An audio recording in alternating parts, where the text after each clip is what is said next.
Hi, and welcome to this Deep Science Ventures webinar. I'm Claire Thorne, and we've got Lisa joining us today. Lisa, do you want to say hello? Hi, I'm Lisa Shu. I'm delighted to have this conversation today with Claire. So welcome everybody. The webinar title is Invest in Women, Accelerate Progress, which we know is the International Women's Day official topic from the UN. And we're just so excited. I don't know if your diaries have been as crazy as ours over the last couple of weeks, but what's good is that there is a lot of momentum around International Women's Day now, and it doesn't last one day. It lasts like 2 weeks, 3 weeks, 4 weeks.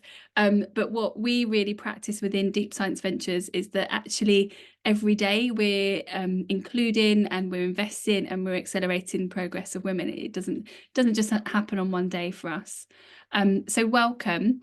So yeah, like I said, I'm Claire. I've got two hats. So one role is I'm particularly interested in all of these things we're going to talk about today, because one role is I co-lead a charity called TechSheCan, and our aim is to inspire and give access to more girls, ultimately women, in technology roles. And then my other hat, which is why I'm here today, is venture partner at Deep Science Ventures. And I've been working with many people across DSV for a couple of years now, including Lisa, on building this new type of doctorate, the Venture Science Doctorate, which we'll hear a little bit about today. Lisa, do you want to do a quick intro to yourself? Thanks so much, Claire. I'm Lisa Shu. I'm head of partnerships at Deep Science Ventures. Sometimes I describe myself as a recovering academic. In my previous life, I spent 12 years in academia, most recently as a professor at London Business School.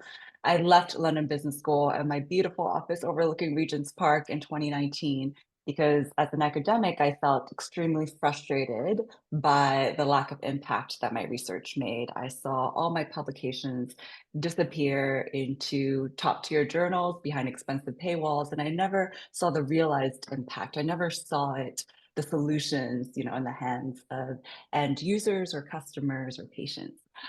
So my bridge into this ecosystem, I left my academic career and I joined a venture capital fund called Local Globe, where I was an entrepreneur in residence. There, I built out the Newton Venture Program, which is a school for venture capitalists. So it's a school for VCs. And to date, we've trained over 800 practicing VCs and emerging managers across EMEA. So I'm so obsessed with this idea of how to turn PhD scale impact into venture scale impact. And that's why I'm so excited to have this conversation with you today, Claire. Thanks, Lisa. I think we both bring such different perspectives to this all the time, and in every meeting that we're in, really, because I see the supply side, but really early stage, from like age 5, we start working and inspiring girls and boys within TechSheCan, within that role, and then I see um the kind of the real rigor and the skills that are required to do a STEM PhD, but also the access that's required with what we're building with VSD. And then you see the venture world as well. So I think we bring such different perspectives. But before we kick off, there's so much to talk about. Just to say welcome, a proper welcome to everybody. And we are recording today. And the Q&A function is open, so please do say hi, tell us a bit about yourself, what you're interested in hearing about in this session, and put your questions in as well. So we'll be answering them throughout the discussion. So I suppose if you're here, then you probably know a little bit about Deep Science Ventures already. So Deep Science Ventures, quick overview. A venture creator, has been around for about 7-8 years now, founded by Mark Hammond and Dominic Falco, and their team has created around 40 different companies now, and these are in 4 areas: so pharma, computation, climate, and agri. And their portfolio is valued at around £1/3 billion. So huge impact in terms of job creation, in terms of solving global challenges, all of those things. And really, the thing that I've been really focused on for the last couple of years, like I say, is this venture science doctorate and building a new type of PhD, a new STEM pathway. So one where at the very beginning, from day one, you don't apply with a PhD thesis in mind. You don't have a supervisor. You're not applying to a specific university, who's so unlike traditional PhDs. But actually, you apply with a view to creating a science company, and that's embedded from day one. And then the team and the supervisors, both venture supervisors and academics, really help you to become a venture scientist in those 3 years. So yeah, please start submitting. We've got one. Hi Howard, lovely to have you join us. Okay, so we've got somebody on hand that can answer some of these questions for you around the logistics and the admission and stuff. So a few topics to go through. We're gonna have a little bit of a spotlight on Lisa on all things venture and venture funding. And then I think Lisa's going to turn the tables and put the spotlight on me, just to understand a little bit more about the STEM education piece and what we're doing. And then, like I say, lots of questions, lots of time for Q&A throughout. So shall I hand it over to you, Lisa? Thank you, Claire. That'll be fantastic. I would like to actually put the spotlight on you first, because I want to kind of bring us through this journey of how scientific innovation, comes out of universities, out of the labs, and into the venture capital pipeline. So just broadly setting the stage, when we talk about this gender gap in science and innovation, we're talking about this imbalance of leadership, of decision makers, of problem solvers that don't represent the population balance. And this is such a big problem for scientific innovation in general, because the products of science are meant to be for everyone. Who does science serve? We want to say that science serves the broad population, the life-saving medications that we can have access to, the billions of research funding that's funneled towards the problems that we deem worthy of solving. So when our leaders, our decision makers, our problem solvers, our funders do not sufficiently represent the population, then the products of science and innovation and technology do not sufficiently serve the 50% of the population who identify as female. So my question to you, Claire, is, when we talk about this gender gap and these low numbers of female leaders in science, tech, and innovation, I see multiple steps, in this funnel that can result in this lack of representation. One, at the top of the funnel, there's attraction into the field. So STEM for me, does the shop window invite me in? That's the attraction step. And then after that, there's the selection by the field. Do my scores, do my assessment qualify me in this field? And then that's just the beginning. Afterwards, there's the retention, the development, the promotion of women in STEM once we've entered the field. Once you've made it in, what are kind of the headwinds and also the tailwinds that you face once you're on your journey? This is the big question, Claire, but what do you see as the main barriers I think it's for such a a more diverse leadership into STEM? Sure. I think it's such a good observation. And like I often think about it is like, almost those 3 stages of attraction, development, retention. So at TechSheCan, we're industry backed. And the thing that we really focus on is inspiring boys and girls, but doing it together. So it's not one or the other, but doing it, the boys will become the future peer groups or the future employers or employees of the girls. So inspiring them to consider what STEM means in their everyday life and connect it to their passions, but also providing access. So literally showing them, whether it's physically taking them into the workplace or putting a real life role model in front of them in the classroom, but showing them who it is that creates this world they live in, and that STEM and science and tech is just everywhere.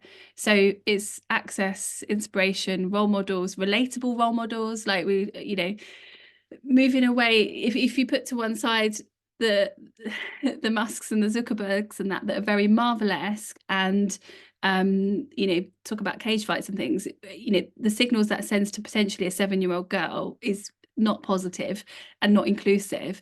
So we present them with predominantly women and diverse women and relatable role models that are very early stage career, and show them that identity in STEM takes many forms and that there is a place for them. We talk a lot about the aspiration gap as well, and particularly in areas of low social mobility. So we're guided by the UK's Social Mobility Index report, UK governments.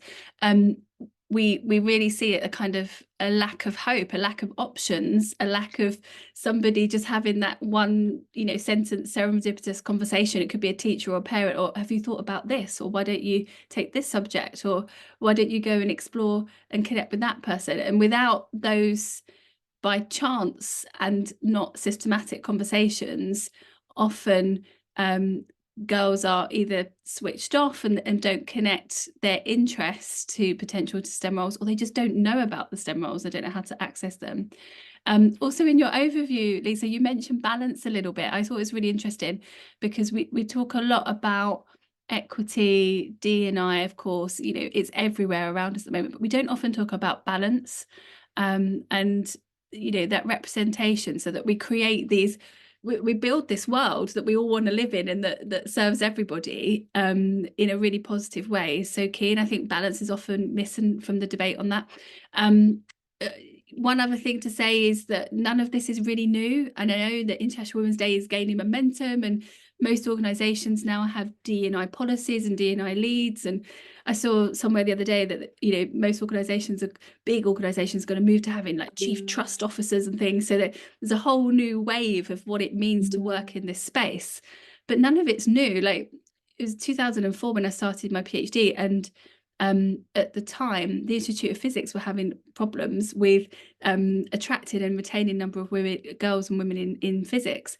And they came to the department I was in, and I remember really clearly, they gathered up all the women in the department, and it didn't take long, and they had a round table, this 20 years ago, and they said, what can we do to tackle this? And we're still talking about it. On the two other things, on the development piece that you mentioned, I think we have to be careful about when we attract girls and women into these roles and into the STEM space, that we are not setting them up into roles or with skills that are not permanent and may change, in the same way that you had whole waves of schoolgirls coming in as like a very entry-level roles, low-skilled roles, secretaries, etc., and then at some point they were made redundant or they left for other reasons, or made obsolete rather. So I think in terms of like bringing whole swathes of coders into large organizations, I'm not sure if that's a quick fix or really solving the problem, and just being careful that we don't set them up to limit themselves and then not develop through the organization, and not ultimately get into leadership positions or positions where they need real in-depth understanding of a particular STEM discipline or disciplines. And then my last piece on retention was, at the moment, I think it's 1 in 3 women that are currently working in a tech role, so not science per se, but in a tech role, are planning to leave, like actively planning to leave. So there are things that like we just, as a country, we're just not getting right in terms of wrapping that sense of belonging around the women that are in those roles, and the organizational culture as well. So I'll stop there. Thank you so much, Claire. I mean, I think it's interesting, your anecdote from 20 years ago. No, it is definitely not a new thing. And yes, we are still carrying on with the progress that we need to see, that, has been progress, but we're not all the way there. Can you elaborate, and maybe actually with some success stories from TechSheCan? I see the audience is interested in that. Can you elaborate on some positive progress that you have seen to date, and a little bit of the challenges that are ahead as well? Sure. Yeah, thanks. I saw the question in the Q&A there. So we've been a charity for 2 years. We essentially spun out of PwC, 250 member organisations spanning 40 sectors. So it's not just a tech sector issue.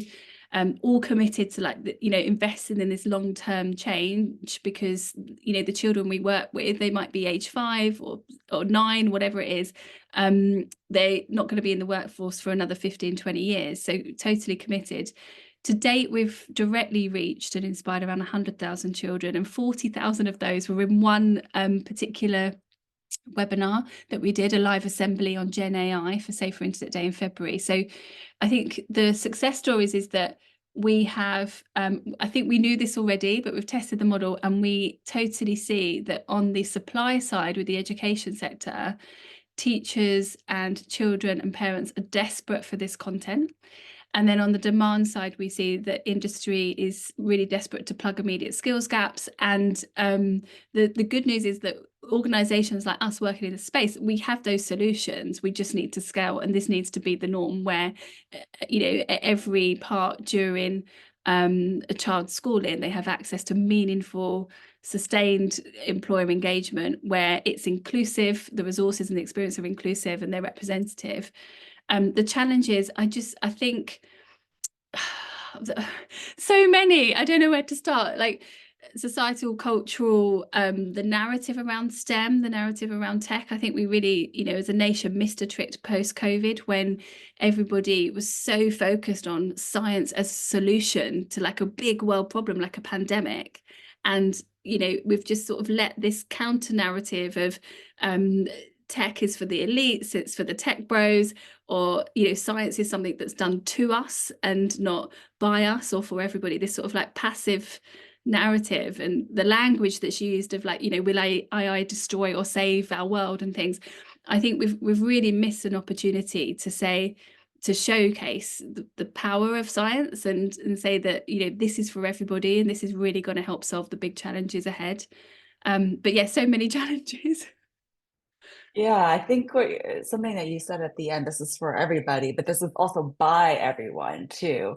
And I think that's really one of the problems that deep science ventures, specifically through the venture science doctorate, is poised to solve.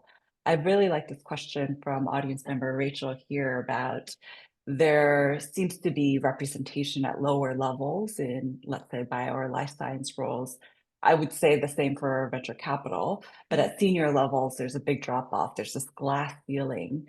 And I always think, there's a difference between representation, which is like a demographic count of Yeah. who's there, versus inclusion, which to me is, does this context draw people in? What is in the shop window? Am I included, in this context? And then the deeper layer, which is belonging, which is that we agree that I can be myself here, that I can be promoted here, I could be retained here because I can experience this context as somewhere where I could stay and I could thrive. And that's something that's really meaningful to address the belonging piece, which I think, we're just at the tip of the iceberg. I And wanted to turn it. Oh, I think please. that it's interesting, that question from Rachel, actually, because that was, although it was a different discipline, it was physics at the time, that was the very topic of the round table from 20 years ago from the Institute of Physics. And I think, yeah, it talks to all of those things: organizational culture, kind, inclusive leadership, development opportunities. And then, of course, lots of work around auxiliary policies. So childcare and, all of those things as well feed into this. This notion of like, this is for everybody and this should be, the world should be built by everybody. There's a really, I don't know if you've read it, Lisa, you might have escaped, but in December last year, I was handing out all these copies because I just discovered it, but it's a couple of years old, to everybody I know, to like at the school gate, to colleagues and stuff. And it's a book by Mary Portas, who you wouldn't think has like influenced me in such a way, but, Queen of Shops from TV. But through her experiences of working in very quite male-dominated spaces and working in lots of different types of organizations with different cultures, she wrote this book called Manifesto for Change.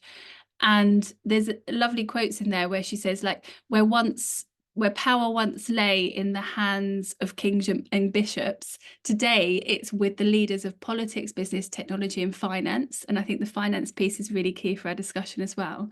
And it goes on to say, these are the people whose decisions dictate whose pocket will be worse hit by budget cuts, the pensions, the prospects of millions, etc. And women aren't making these decisions because we aren't sat at the top in equal numbers.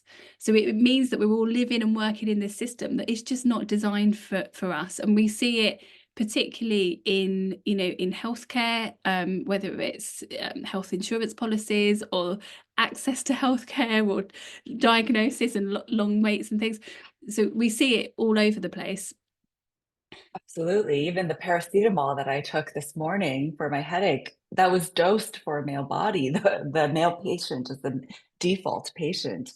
So every single decision that impacts, all aspects of our lives, I think, will benefit from inclusion and representation. So let's turn to some solutions. So the Venture Science Doctorate, this is such a unique PhD program because at the end of 3 years, rather than a dissertation or scientific manuscript, the output at the end of 3 years is a scientific company. And what can you share about the VSD that you think is uniquely helpful in kind of broadening and also deepening the talent funnel into this ecosystem, Claire? Yeah, I mean, I'm so excited about the VSD. It's so bizarre to see that it's real and it's happened. Yeah, I look back on my own experiences of undergrad and postgrad, and particularly postgrad. You know, it wasn't inclusive, and we know that UK we know that, you know, there's a real lack of diversity at all levels, undergrad, postgrad, and particularly, you know, tenured academics and professors.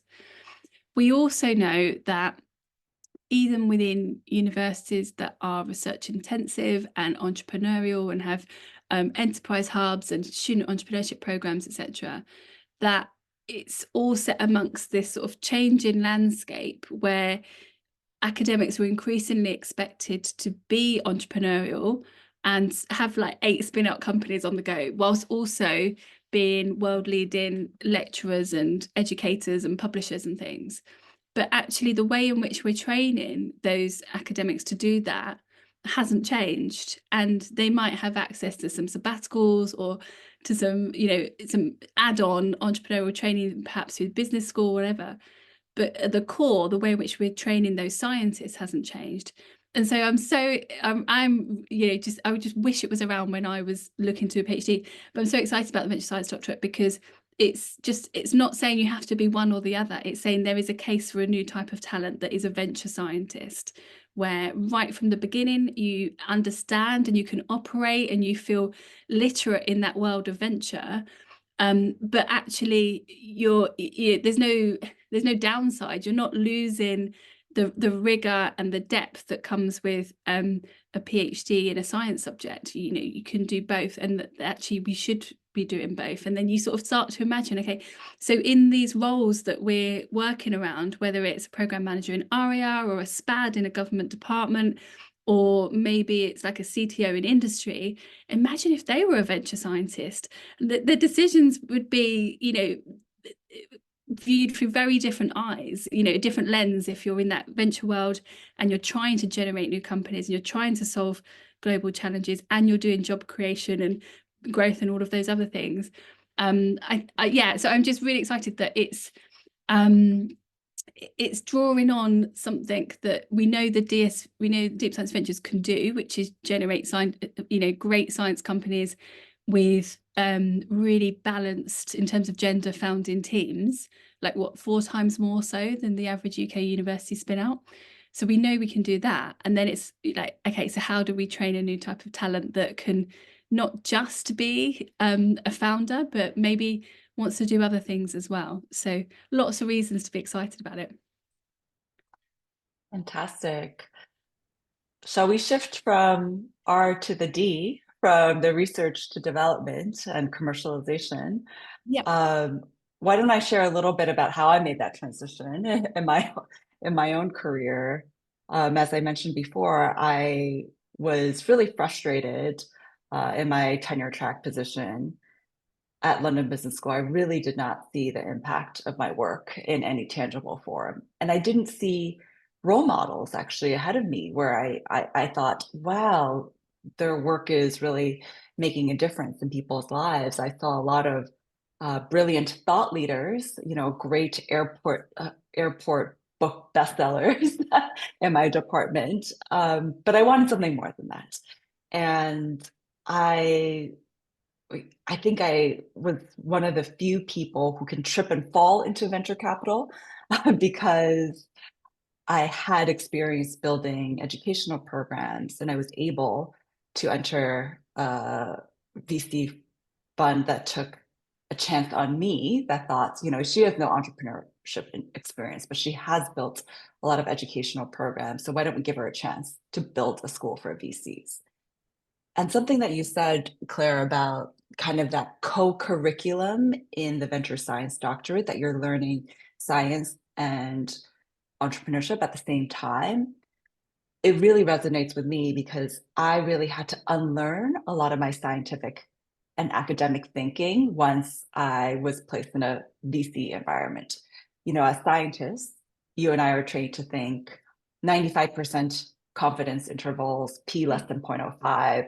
We never say a statement unless it's 95% confidence Yeah. interval that it is true.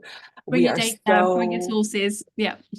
we are so circumspect, so careful, and so rigorous about our marginal contribution to growing knowledge with a capital K. Now, in the VC funding world, that's completely inverted. It's all about, what is the best version of this product? Like, if all goes well against all odds, what's the biggest, best version that we could build? And that was completely antithetical to the 12 years of this like slow apprenticeship academic model. It's really interesting that like that sort of that excitement that comes with the big vision of like, okay, what can we genuinely do to change a sector or to create a new sector? That has its origins in the way in which science used to be done, and in which PhDs used to be done, right? It was like, how do we build a whole new knowledge and how do we, whatever it is. But I think nowadays, like PhDs have become this mechanism for getting almost like quick, cheap labor in to the system. And that big sort of piece around, okay, what can we discover? Has gone from traditional PhDs because you apply with that thesis in mind. Your supervisor's probably already secured the funding for your studentship based on the fact that they've got their project worked out for you. So that big discovery piece is gone. Exactly. And you know what? It actually takes more time to unlearn something than it takes to learn it right for the first time. So the unlearning process for someone who is kind of already embedded in an academic environment takes much longer than kind of this co-curricular, like twin paths, Yeah. kind of emerging at the same time. I feel like when I did some work leading innovation strategy at a couple of different universities, and I think so looking after like tech transfer offices, student entrepreneurship, industry partnerships and things. And I think that it's almost like we're expecting too much of the traditional academic system because we're now placing these funding and reporting criteria on top of them like KEF, etc., to be more entrepreneurial, to create more spin outs. But actually, like, does this necessarily have to happen or only happen within traditional universities? No, it doesn't. It can happen in new types of institutions as well, like Deep Science Ventures or other venture creators. So there's space for lots of players. I think, is that the emerging theme of this conversation, space for everybody? Perhaps, yeah, space for more than the current players for sure. Let's turn to, I guess, the funding piece, Claire. Yeah, I wanted to ask you a couple of things actually, because I feel like perhaps in the last year or 2 years, the VC world is sort of actively, at least it looks like to me, slightly on the outside, actively trying to make strides in this space. So we've now got, relatively recently, the emergence of included VC, diversity VC, backed VC. And so is that a true observation? Like, are there new players that are really sort of building in diversity right from the beginning, or are they still just like a few organizations within a bigger pool that has a systemic issue? So yes, and yes, there are a lot of initiatives. Newton Venture Program is one of them too, among those you mentioned included VC Diversity, VC Back to VC Equal Her. There's so many initiatives out there trying to get the decision makers, you know, to be more representative of the population. Because when we think about it, the investors are the filter of our future. Who they back determines what solutions are solved and for whom, whose Yeah. problems are being solved. And the status quo is just unacceptable that, you know, for every £1 of venture capital invested into early stage startups, less than 2p of that £1 flow to all female founding teams. And when you look at investment firms, just 15% of the decision makers of large European VC firms are female. And because, you know, and we know from sociology, we just know from living in life that like attracts like. It's a term called homophily, birds of a feather flock together. That if you have decision makers who are not representative of your population, then more of your capital will flow to, I don't know, development ops, Yeah. software engineering rather than solutions for menopause. So it's really there is progress, but the progress has been limited. I And I think think there's some, a so I was please. going to say on that point, sometimes when you see progress in private sector, so with the emergence of included VC, diversity VC, back VC, etc., and the Newton program as well, then it feels like it's like 3 steps forward, 1 step back. Because there's you don't just need the action from the private sector to create these new types of organizations, institutions. You need the talent pipeline coming through that want to be or can access those programs, and you need the leadership and the legislation that enables it all to happen. I think recently we saw with the ultimately the successful Invest Her campaign, the attempt to try and reverse this new legislation that the UK government was bringing in to raise the income threshold for angel investors from, I think it was like 100k to 170k, which is disproportionately going to affect female angels who maybe don't have that income, and therefore disproportionately affect female founders, because we know female founders are more likely to be funded by female angels. So luckily all of that was reversed in the budget, but it's those sort of like, not, I want to say micro actions and microaggressions. They're not even micro and they're not even covert. They're very explicit. Those kind of things that set everybody back, really. Absolutely. Yeah, I think that's an example of an explicit action and reversed by democratic voices rising up to say, no, this disproportionately affects me. Yeah. And any legislation that disproportionately affects a certain group, well, we Yeah. should have a say in that. And I know like there's lots of women only discussions, women only spaces, round tables or conferences, whatever it is. Um, what's your view on that? Because I'm tired of it. I'm really tired of it. And that's what TechSheCan was born out of, really. Yeah. I am so pleased to hear you say that as well, because honestly, a lot of these are done in good faith, with positive intentions. You know, in the VC world, we see a lot of female founders, office hours. You know, I speak on panels about women in negotiations and female future leaders, and trying to encourage people to take up bigger space, more space of influence. Because guess what? If we leave an influence vacuum, guess what? There are others who are happy to fill that for us.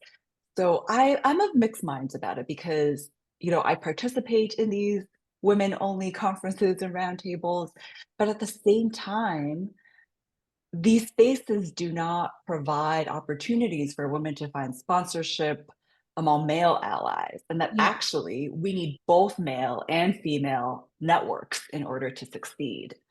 So this kind of lean in rhetoric too, it's been really, I don't know, it really places the responsibility for our own glass ceilings for us to solve for our own glass ceilings. It doesn't call out the organization You Yeah. know, it says if you can lean in far enough, well, I'm leaning in all the way, then, you know, what else is there? Where it's not, it doesn't sufficiently address that there are so many systemic ways that organizations largely designed by men tend to favor, you Yeah. know, the promotion of men. No surprise.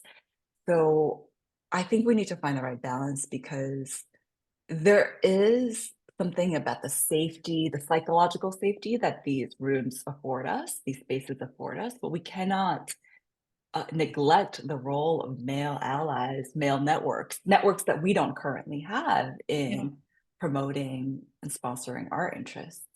Yeah, absolutely. Um, we've got some questions in the Q&A as well. I wonder if we take a couple of those. Keep those coming in. They're fab. Thank you. One question around the cohort of the Venture Science Doctorate, and what the composition of that cohort is. So we can say that we have these ambitions, we have these targets that we're really super committed to have 50-50 gender split or gender balance in our cohorts, and we're almost there with our first cohort, and we're pretty confident we will be there with our second cohort. And we also have the same inbuilt target of 50-50 in terms of underrepresented groups and minority ethnic groups as well. So it's something that we're designing in from the beginning, but also it influences, and Lisa, you'd have seen this as well, it influences how the curriculum is shaped, how the curriculum is delivered, how the candidates access the content. It shapes all of that thinking as well. Yeah, Lisa, did you want to absolutely. pick up on that one, or I'll move on to another Q&A question? Yeah, I would love Um, to, okay. yeah, move on to another Q&A Okay. question. I see one here about mentorship playing a role in helping women navigating venture capital and what's contributing to this disparity. Uh, I think, and maybe Claire, you agree with this. I think women are over mentored and under sponsored. And Yeah. I think the difference is sponsorship is happening when you're not in the room, Yeah. when someone is sticking their neck out for you and saying she deserves promotion to tenure, she deserves promotion to full because of her contributions, or Yeah. what a brilliant idea that deserves Or funding. sponsorship is also correcting culture and behaviors of other people and not the person that you're discussing as well. So advocating for change internally as well. Yeah, absolutely. I think there's so many organizations now, and there's so many community groups and events and things that men and women can go to understand how to get into venture capital, or how to upskill and enter that world. Excuse me. I think it's just about I think sometimes for women, not just in venture capital, but like for any of these opportunities, and for the girls we work with at TechSheCan to access these opportunities, it's that aspiration gap as well. And a lot of that is, okay, we talked about it, role models.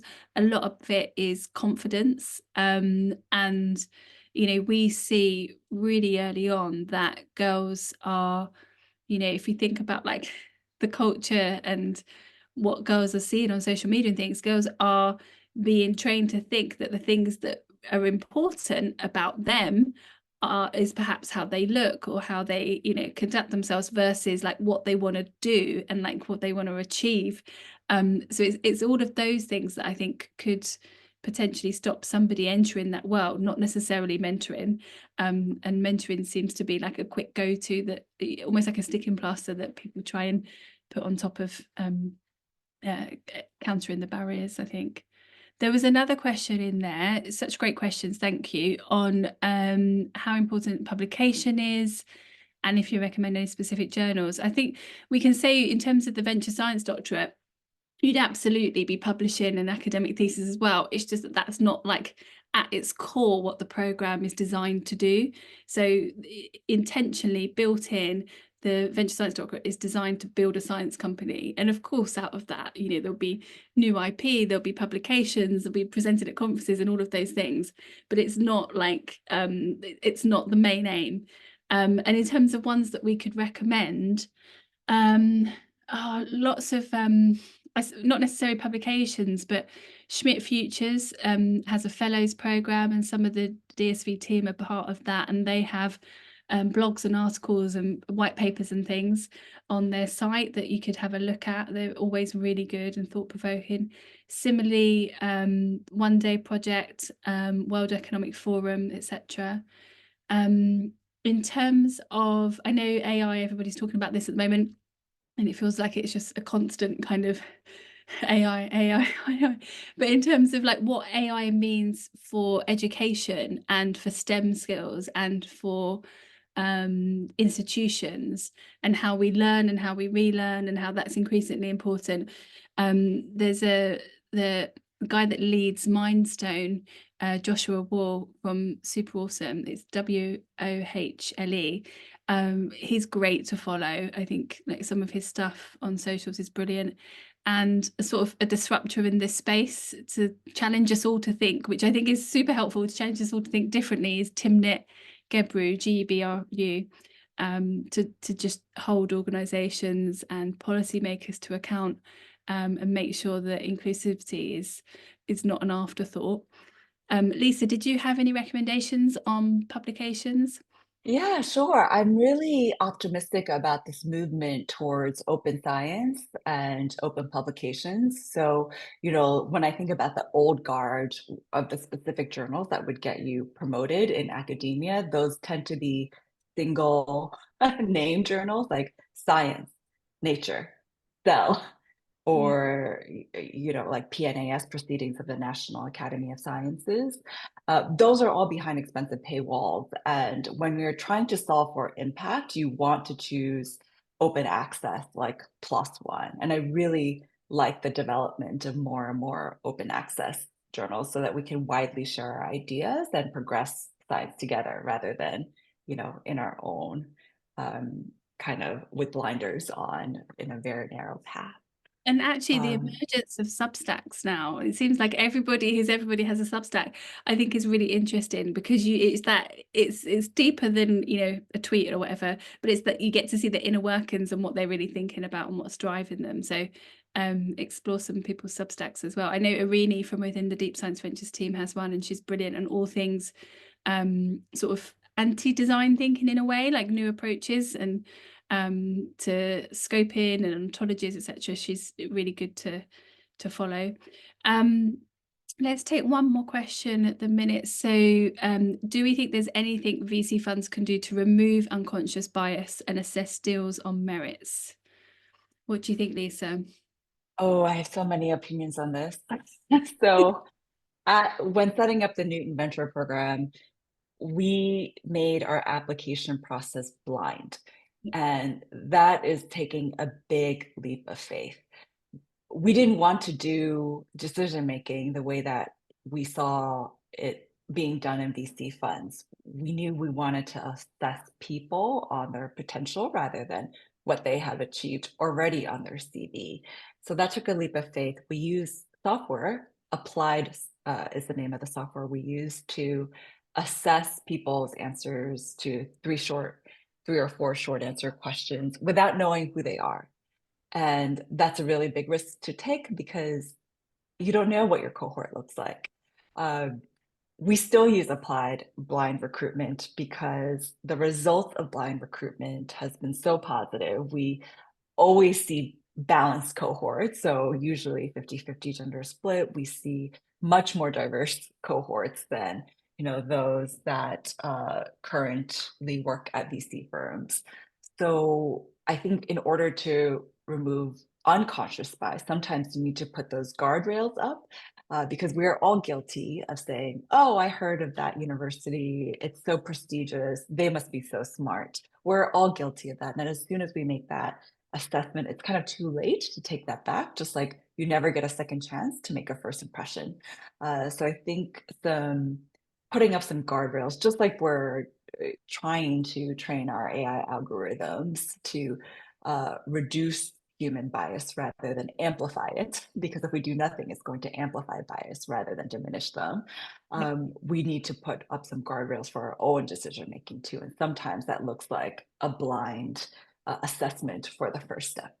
Yeah, and I think in terms of like, funding to VCs, pitching, I feel like I haven't really been in any pitch sessions recently, but a couple of years ago, and it feels the opposite of a blind inclusive process. And I wonder if there is scope to just totally change how founders pitch to potential funders, and whether that in itself should be a blind process as well. Because I feel like that hasn't changed for like decades, that pitch process. There's such brilliant research that came out on this recently from my colleague at London Business School, Dana Kanzi, Kanze, and her research shows that investors ask different questions Oh yeah, of male and totally. female You hear the horror founders. stories. Yes. So for male founding teams, investors typically ask about the upside. So we're looking at what's the best version of this? Like, how big can this market grow? How big is this total addressable market opportunity? And for female founders, both male and female investors unconsciously skew towards asking about risk mitigation. Yeah, How are you going to, manage the potential that this could all fall apart? And what you're doing is giving different stages for male founders to elevate the yeah, best version of their product, and you're probing female founders for, what are their weaknesses, yeah, yeah. which is a completely unfair playing field to assess these companies. Yeah, absolutely. There was another question in here on quotas for female candidates and founders. So I guess we could take this from the viewpoint of within the VSD, the Venture Science Doctorate, and actually more broadly across deep science ventures. Hopefully the person that asked that question was on the call when we said about what we're doing within the VSD, and what we want our cohorts to be comprised of, and how we try to do that. More DSV, more widely, Deep Science Ventures, actually, 4 times in terms of gender balance in the founding teams than the average spin out from a UK university, which I just always find so inspiring and just staggering. And I'm like, if we can do it, why can't others? And I think sometimes this stuff is a choice, and it comes down to culture, and it comes down to behaviors.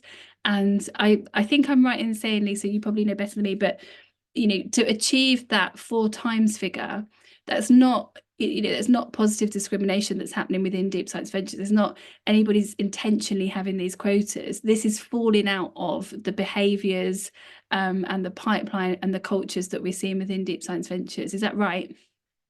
That's correct. I think it's really the top of the funnel that we want to attract a diverse cohort of applicants, and that we want to explicitly yell from the rooftops, this is for you. We want you to be solving the problems that are relevant to you. I don't want all my medications to be dosed for a male body or with a lot of 10 times the amount of testosterone that I have. I want solutions, in my world that represents our global population.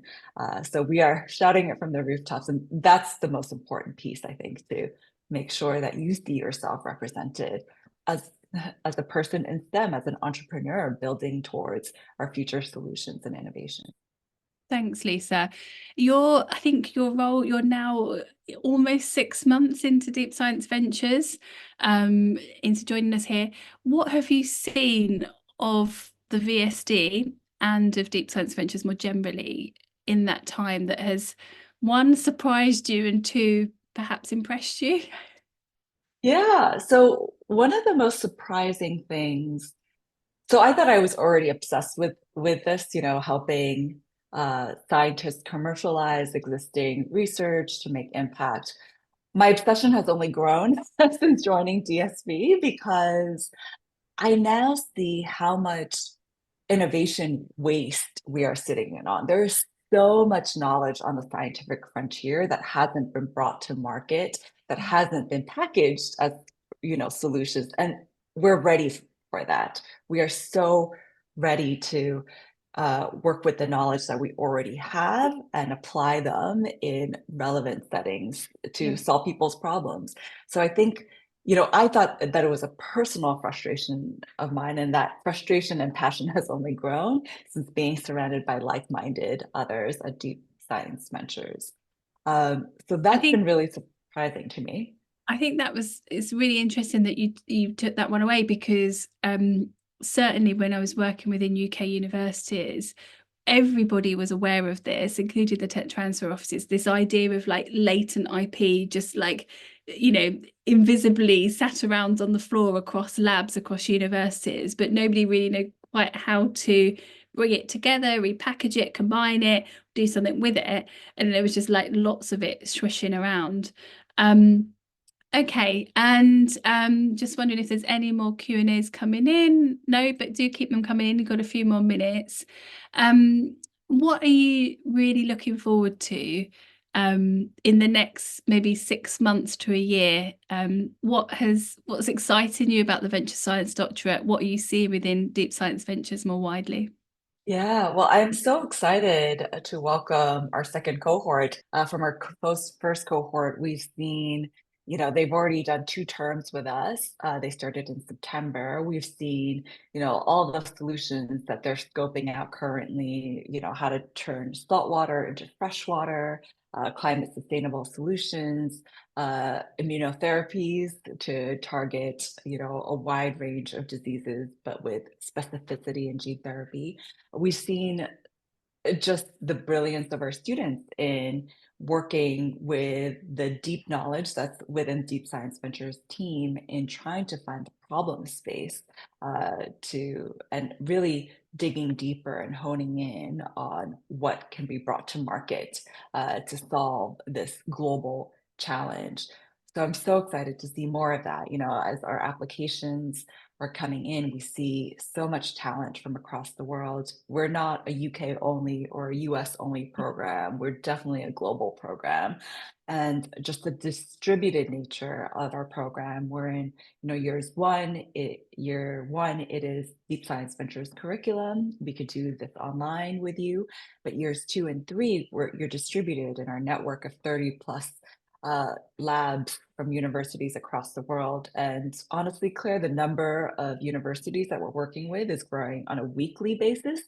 So, we're working with Mayo Clinic, Imperial College, Oxford. We're working with Cornell, but every week there's a new MOU kind of in the works with the most enterprising PIs and labs across the world. So I'm really, really excited to see that take shape. I'm really excited to see our first cohort find their homes in years 2 and 3 in these different labs that suit specifically the problem area that they are targeting. I can't wait to see them take flight. Lisa, I think it's so interesting. You talk about like that pace of the development of the program itself. We totally see that, and I think just to go back to the previous, link it to that previous question as well around what it's like to work within DSV and what are we surprised and impressed by.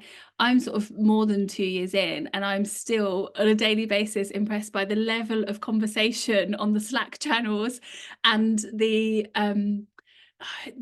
depth of understanding in particular areas that we see, whether it's scoping or whether it's a particular domain like climate, whatever it is, everybody comes at it with such a really deep academic viewpoint. And to see that level of knowledge and engagement outside of universities, I think I find it so inspiring. And that's why, it's not through accidents, is it? That's why Deep Science Ventures has, created all of these companies. One of them's won the X Prize, etc. But you see it's really tangible, even in the Slack conversations, that they're as a team totally effective. They do this stuff, they do it really well, and they do it at pace. But there's also like a really sort of rigorous scientific background to all of the skills and all of the experiences they bring. So yeah, in terms of the Venture Science Doctorate candidates, that's the world that you'll be just immersed in. I've got one more question that's popped up as well, which is from your personal experience, what advice would you give to aspiring women entrepreneurs? To be honest, I mean, I'm not a woman entrepreneur, but I'm not sure you'd want to draw on personal experience, because I just feel like so much of, in hindsight, so many of the experiences I've had, either in universities as a student or in universities as a workplace, have not been particularly inclusive. But what advice would you give, Lisa? I say do it before you feel ready because you might never feel ready, but do it anyway. I was on a panel yesterday at JP Morgan speaking with a female founder who has built a company that's just raised 60 million. And I asked her, what made you successful in your negotiations? She said, I'm terrible at negotiations. Like I never stand up for my own interests. I never feel like I represent myself in conversations. And then I asked her, well, how did you build this company that's, worth hundreds of millions and raise 60 million? For me, it was highlighting the disconnect between what you can do, build enduring institutions and solutions that scale, and how you feel. And oftentimes there is a disconnect between that. I say, don't wait until you feel ready. Just do it, and then you will be ready because you will have proven to yourself that you are through your actions. Yeah. And there are so many people out there, like men and women, that you can just ping on LinkedIn. I mean, like, when we were started out, we didn't really use LinkedIn in this way or didn't have it, that you can just ping and say, look, I'm really enjoying like following you and what you're up to.